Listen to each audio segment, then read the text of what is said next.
Good morning to all of you friend. પાછળના લેક્ચરની અંદર એટલે કે લાસ્ટ લેક્ચરમાં આપણે ચેપ્ટર નંબર 3 પૂરું કરેલું અને આજના લેક્ચરની અંદર આપણે નવું ચેપ્ટર એટલે કે ચેપ્ટર નંબર 4 વિશે ચર્ચા કરીશું. અને ચેપ્ટર નંબર 4 કે ચેપ્ટરનું નામ છે વ્યવસ્થા તંત્ર. તો આપણને ખબર છે કે કોઈ પણ ધંધાકીય એકમ હોય તો દરેક ધંધાકીય એકમની અંદર વ્યવસ્થા તંત્રની જરૂર પડતી હોય. અને વ્યવસ્થા તંત્ર એટલે કે દરેક કર્મચારીઓ વચ્ચે સંકલન જાળવવું અથવા તો દરેક કર્મચારીઓ એકબીજા સાથે સંકળાયેલા રહે તે વ્યવસ્થા તંત્રનો હેતુ હોય. અને સાથે સાથે દરેક કર્મચારીને જે પણ જવાબદારી સોંપવાની હોય એ જવાબદારી પણ વ્યવસ્થા તંત્રમાં સોંપવામાં આવે છે. તો સૌથી પહેલાં આપણે અહીંયા ચોથા ચેપ્ટર માટેની જે કહેવાય કે વેઇટેજની વાત કરીશું કે કેટલા માર્ક્સનું પૂછાઈ શકે જે વ્યવસ્થા તંત્ર ચેપ્ટર 4માંથી બોર્ડની અંદર. તો મિત્રો ખાસ યાદ રાખજો, મેં તમને પહેલા લેક્ચરની અંદર આખું બ્લુ પ્રિન્ટ બતાવી હતી. એમાં બોર્ડની એક્ઝામ ટાઈમ એમાં ચેન્જ થઈ શકે, પરંતુ અહીંયા હું તમને એકવાર બતાવીશ કે શું શું અહીંયા પૂછાઈ શકે અથવા તો કેટલા કેટલા માર્ક્સનું ચેપ્ટર 4માંથી આવી શકે. તો ચેપ્ટર 4નું જે વેઇટેજ છે ટોટલ એ છે 10 માર્ક્સનું.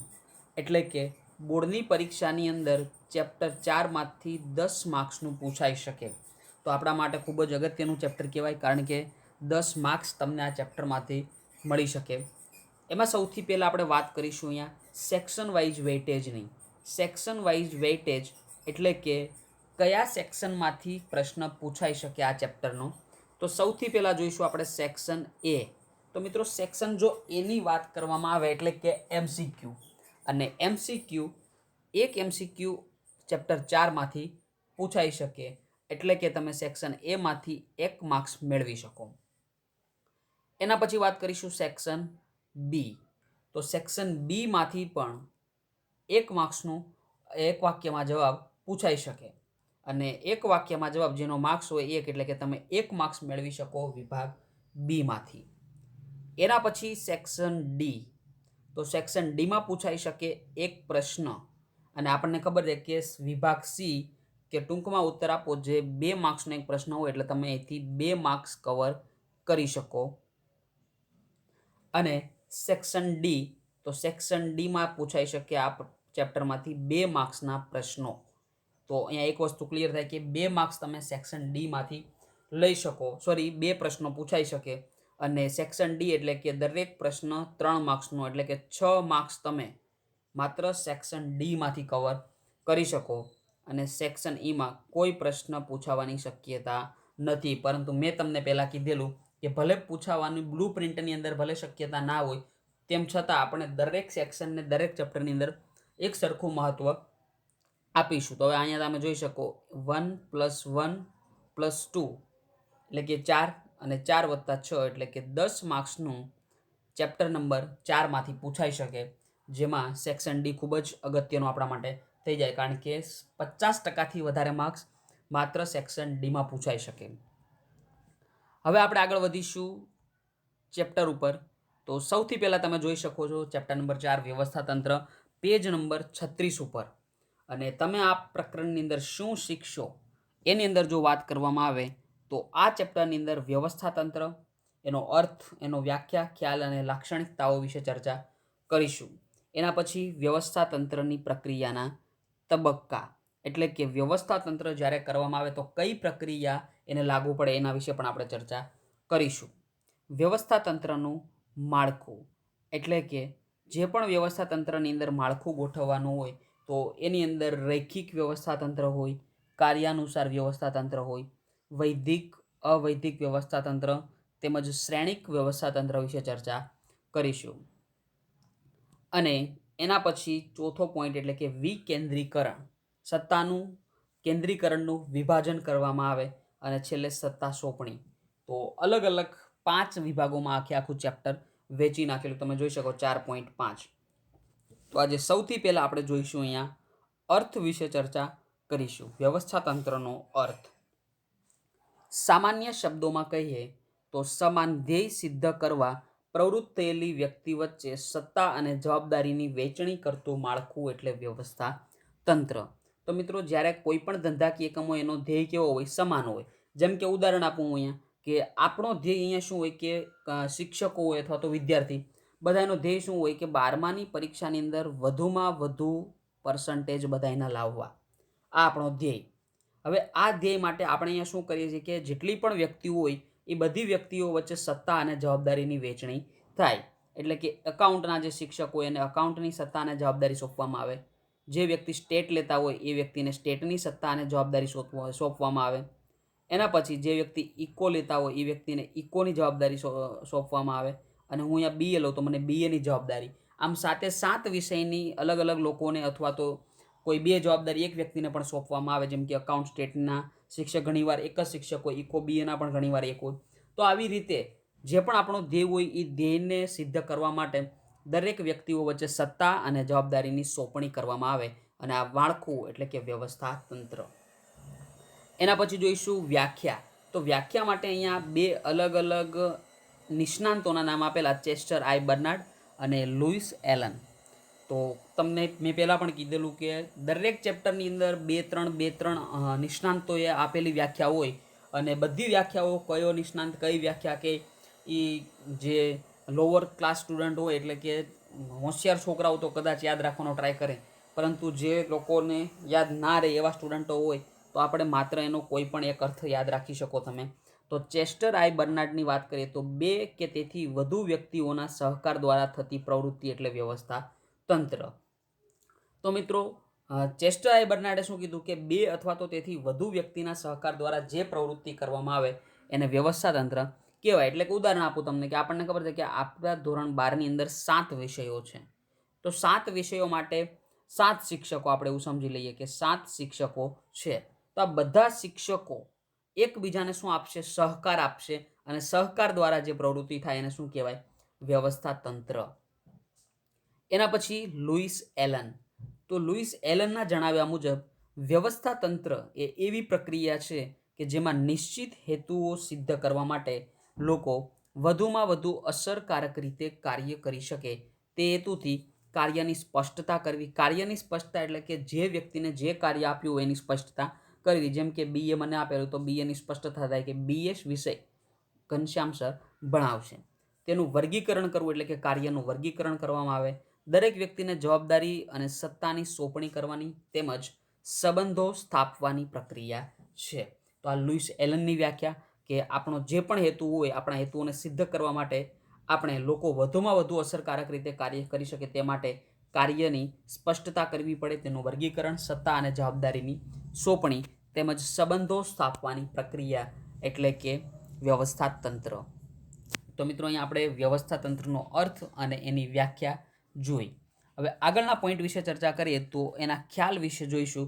તો વ્યવસ્થા તંત્રનો ખ્યાલ સમગ્ર વહીવટ તથા સંચાલન પ્રક્રિયાને અસરકારક બનાવવા માટે કાર્યક્ષમ વ્યવસ્થા તંત્ર હોવું અનિવાર્ય છે.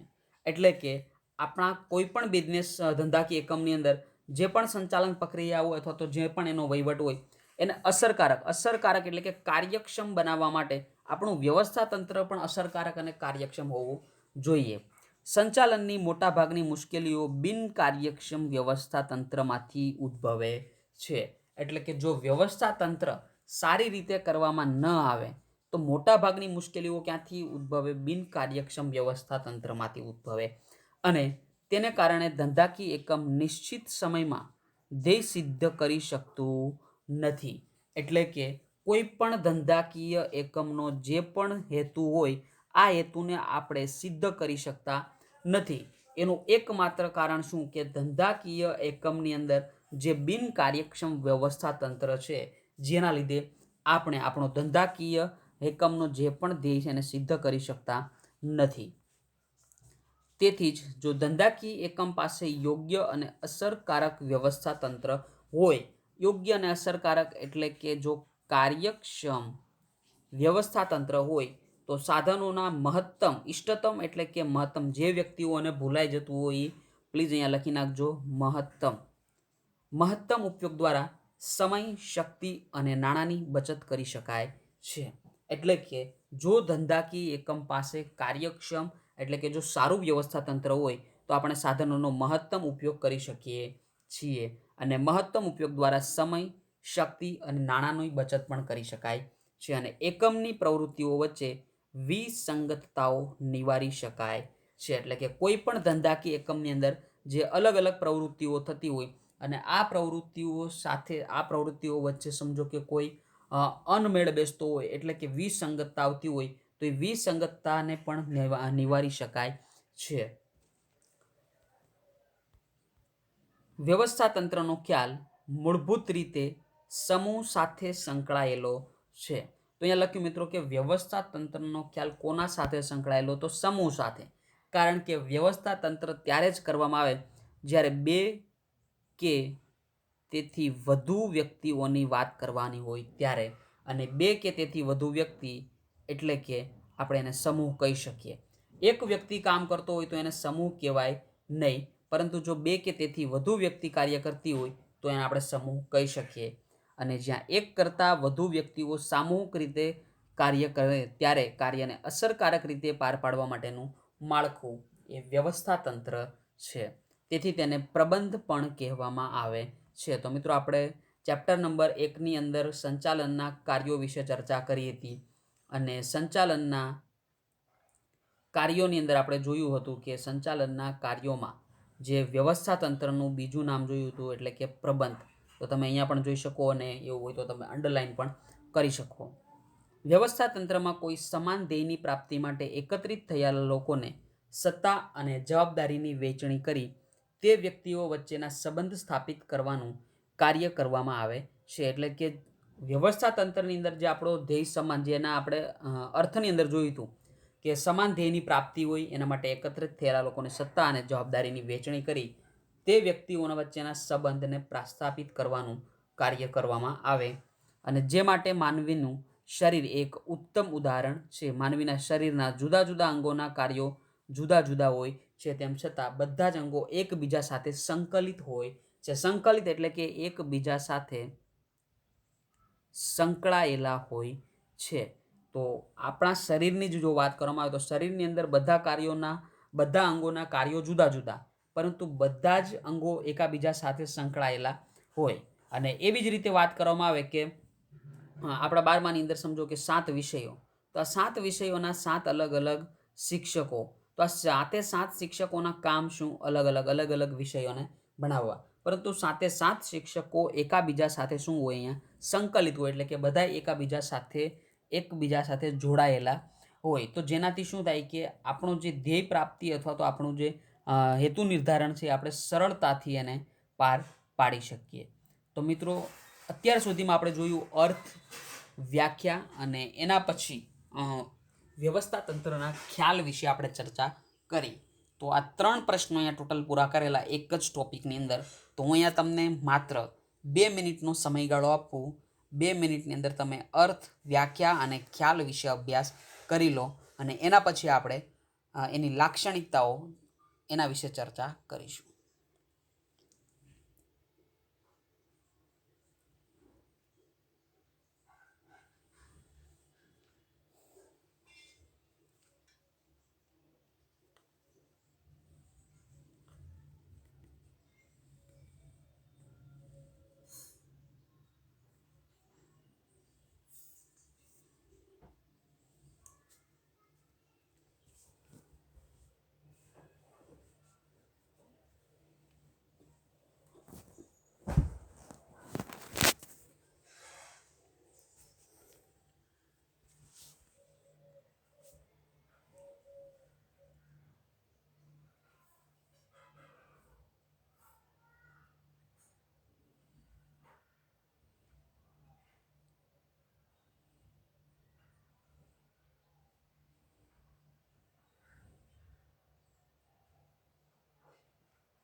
Welcome back friend. આગળનો આપણે પ્રશ્ન જોઈએ તો વ્યવસ્થા તંત્રની લાક્ષણિકતાઓ. તો વ્યવસ્થા તંત્રની લાક્ષણિકતાઓની અંદર જો વાત કરીએ તો અહીંયા આપણે વ્યવસ્થા તંત્રની લાક્ષણિકતાઓમાં ટોટલ 9 લાક્ષણિકતાઓનો અભ્યાસ કરીશું, જેમાં ધ્યેયલક્ષી પ્રવૃત્તિઓથી લઈ અને નિયંત્રિત વહીવટી માળખું. હવે અહીંયા જે પ્રશ્ન લખેલો છે લાક્ષણિકતાઓ, તો મિત્રો લાક્ષણિકતાઓને તમે કોઈ પણ રીતે લખી શકો. એટલે કે જે 1થી લઈ અને 9 લાક્ષણિકતા અહીંયા આપેલી, તો એવું જરૂરી નથી કે તમારે 1 બાય 1 લખવી પડે. એટલે કે પેલું ધ્યેયલક્ષી પ્રવૃત્તિ જ લખો, એના પછી આયોજન પર આધારિત જ લખો. લાક્ષણિકતાની અંદર તમે ભલે પહેલા 9મો પોઈન્ટ પણ લખી શકો અને છેલ્લે પહેલો પોઈન્ટ પણ લખી શકો, એટલે કે ઉપર નીચે ચાલી જાય એમાં. પરંતુ જ્યારે પ્રક્રિયા શબ્દ હોય કે કોઈ પણની પ્રક્રિયા દર્શાવવાની કે, તો તમે એના માટે આડાહળું લખી શકતા નથી. એટલે કે તમારે 1 બાય 1 જ પ્રક્રિયામાં લખવું પડે. સૌથી પહેલી લાક્ષણિકતા અહીંયા જોઈશું, ધ્યેયલક્ષી પ્રવૃત્તિ. ધંધાકીય એકમના ધ્યેયની સિદ્ધિ માટે વ્યવસ્થા તંત્રની રચના કરવામાં આવે છે. એટલે કે કોઈ પણ ધંધાકીય એકમ હોય, એની ધ્યેય, એનું હેતુ જે હોય, એ હેતુ સફળ થાય એના માટે શેની રચના કરવામાં આવે? વ્યવસ્થા તંત્રની રચના કરવામાં આવે છે. એકમમાં તેના મુખ્ય ધ્યેય ઉપરાંત વિભાગીય ધ્યેયની પણ રચના કરવામાં આવે છે. તો મિત્રો અહીંયા જો એક વસ્તુ લખ્યું કે મુખ્ય ધ્યેય અને વિભાગીય ધ્યેય, તો આપણને ખબર છે કે ધંધાકીય એકમની અંદર, જે આપણે પહેલા ચેપ્ટરની અંદર જોયું હતું કે ધંધાકીય એકમની અંદર મધ્ય સપાટી સંચાલનમાં અલગ અલગ વિભાગો હતા. તો એકમની અંદર, ધંધાકીય એકમની અંદર જે મુખ્ય હેતુ હોય એ પણ નક્કી કરવામાં આવે. અને જ્યારે દરેક વિભાગના, એટલે કે આપણે જોયું હતું કે ખરીદી વિભાગ હતો, ખરીદ વિભાગ, વેચાણ વિભાગ હતો, એવી રીતે અલગ અલગ વિભાગો આપણે જોયા હતા. તો આ દરેક વિભાગના ધ્યેયની પણ રચના કરવામાં આવે. આ ઉપરાંત કર્મચારીઓના વ્યક્તિગત હેતુઓ પણ હોય છે. તો જે પણ કર્મચારી ધંધાકીય એકમમાં કામ કરતો હોય, એના પોતાના વ્યક્તિગત હેતુઓ પણ ધંધાકીય એકમની અંદર હોય છે. આમ એકમના હેતુઓ, વિભાગીય હેતુઓ અને કર્મચારીઓના હેતુઓનું રૈખિક સંકલન કરતું માળખું એ વ્યવસ્થા તંત્ર છે. તેથી તે ધ્યેયલક્ષી પ્રવૃત્તિ છે તેમ કહી શકાય. એટલે કે મિત્રો ધંધાકીય એકમની અંદર જોવા જઈએ તો મુખ્ય ધ્યેય અને વિભાગીય ધ્યેય, અને જે ત્રીજું કર્મચારીઓના વ્યક્તિગત હેતુઓ. તો આ ત્રણ હેતુઓનું શું કરવામાં આવે? સંકલન, એટલે કે એકાબીજા સાથે એને જોડવામાં આવે. અને આ જોડેલું માળખું એટલે કે વ્યવસ્થા તંત્ર. તે માટે વ્યવસ્થા તંત્ર એ ધ્યેયલક્ષી પ્રવૃત્તિ છે તેમ કહી શકાય. એના પછી બીજું લક્ષણ જોઈશું. તો બીજા લક્ષણની અંદર આયોજન પર આધારિત. આયોજન દ્વારા સુનિશ્ચિત કરવામાં આવેલા ધ્યેયને આધારે તેને રચના થાય છે. એટલે કે મિત્રો આપણે આયોજનની વાત કરી હતી, સૌથી પહેલું કાર્ય સંચાલનનું. તો આપણે ત્યાં પણ જોયું હતું પહેલા ચેપ્ટરની અંદર કે સંચાલનના બાકીના બધા કાર્યો, આયોજન પછીના સંચાલનના બધા કાર્યો કોની ઉપર આધાર છે? તો આપણને ખબર છે કે આયોજન ઉપર. એટલે કે સંચાલનના આયોજન સિવાયના બધા કાર્યોનો આધાર કોનો? આયોજન. એટલે કે આયોજન દ્વારા સુનિશ્ચિત કરવામાં આવેલા ધ્યેયના આધારે વ્યવસ્થા તંત્રની રચના થાય છે. આમ વ્યવસ્થા તંત્રની રચના કરતાં પહેલાં આયોજન થવું અનિવાર્ય છે. તો આપણે જોયું હતું કે સંચાલનનું પહેલું કાર્ય શું હતું? આયોજન. અને વ્યવસ્થા તંત્રની રચના કરતાં પહેલાં આપણે આયોજન કરવું પડે. ભવિષ્યમાં અમલમાં મૂકવાની યોજના આધારે જ એકમના માળખાનું ઘડતર થાય છે. એટલે કે આપણે જે ધંધાકીય એકમની અંદર વ્યવસ્થા તંત્રનું જે માળખું રચીએ, આ માળખાની જો વાત કરવામાં આવે તો ભવિષ્યમાં મૂકેલી યોજનાને આધારે એકમના માળખાનું ઘડતર કરવામાં આવે. અને તેથી કહી શકાય કે વ્યવસ્થા તંત્ર આયોજન ઉપર આધારિત છે.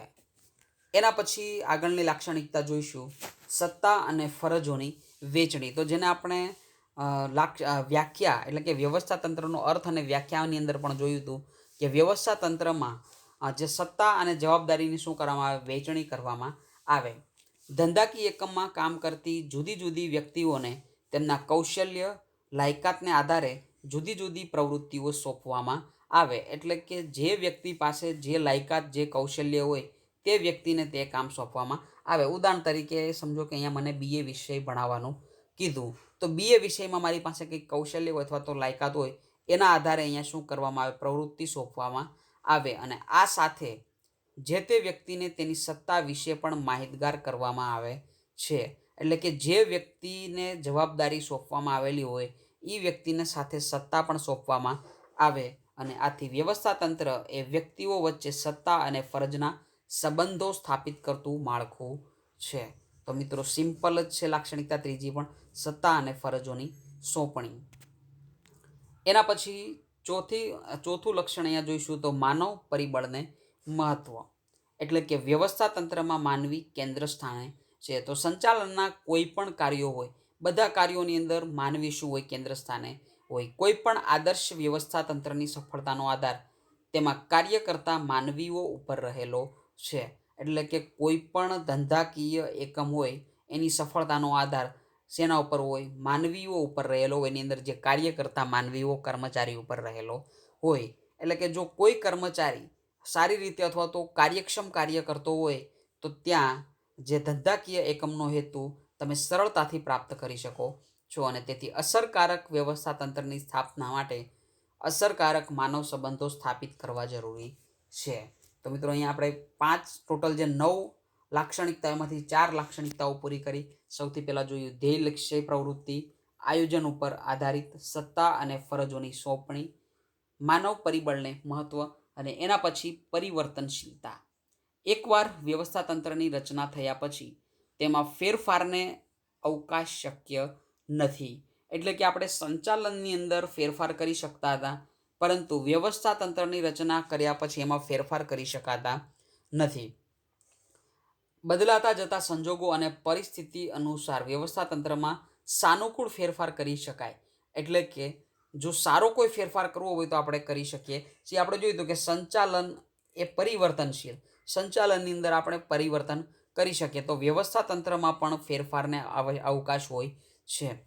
નવી ટેકનોલોજી અમલમાં આવે, નવી શોધખોળ થાય કે ધંધાકીય પર્યાવરણમાં ફેરફાર થાય ત્યારે વ્યવસ્થા તંત્રમાં જરૂરી ફેરફારો કરી શકાય છે. એટલે કે મિત્રો જ્યારે જો કોઈ નવી ટેકનોલોજી આવે અથવા તો કંઈક નવી શોધખોળ થઈ હોય અને ધંધાકીય પર્યાવરણમાં જો ફેરફાર થાય ત્યારે આપણે વ્યવસ્થા તંત્રમાં પણ જરૂરી ફેરફારો કરવા પડે. એના પછી જોઈશું આંતર સંબંધોની સ્થાપના.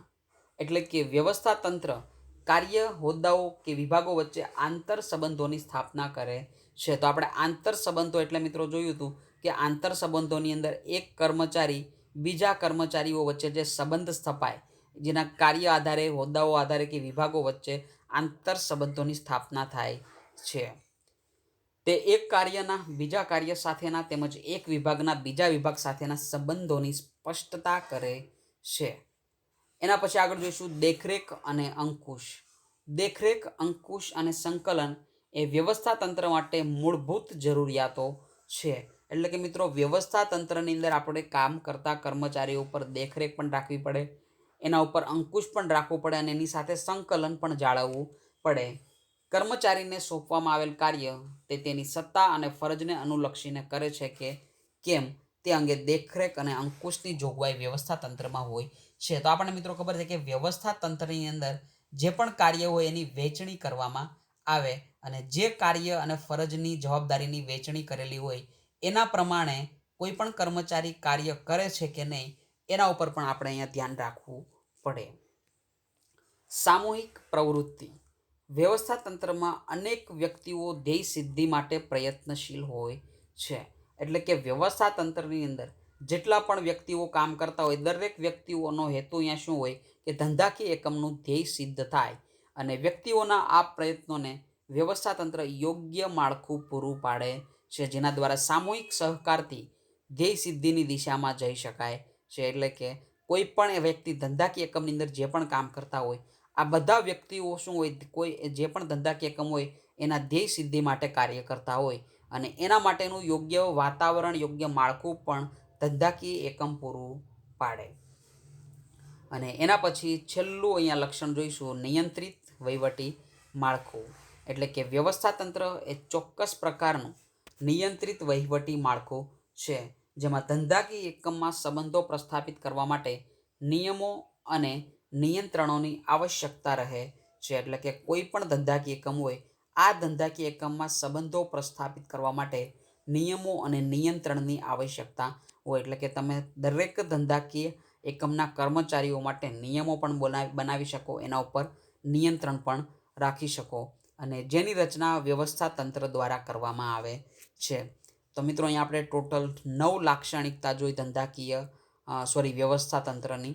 આ 9 લાક્ષણિકતા, અને એના પછી પહેલાં આપણે જોયું વ્યવસ્થા તંત્રની વ્યાખ્યા અને એનો અર્થ. તો આજનો લેક્ચર આપણે અહીંયા રાખીએ, અને હોમવર્કની અંદર તમે આ 3 પોઈન્ટનું વાંચન અથવા તો અભ્યાસ કરી લેશો. તો thank you to all of you friend, and take care. Bye bye.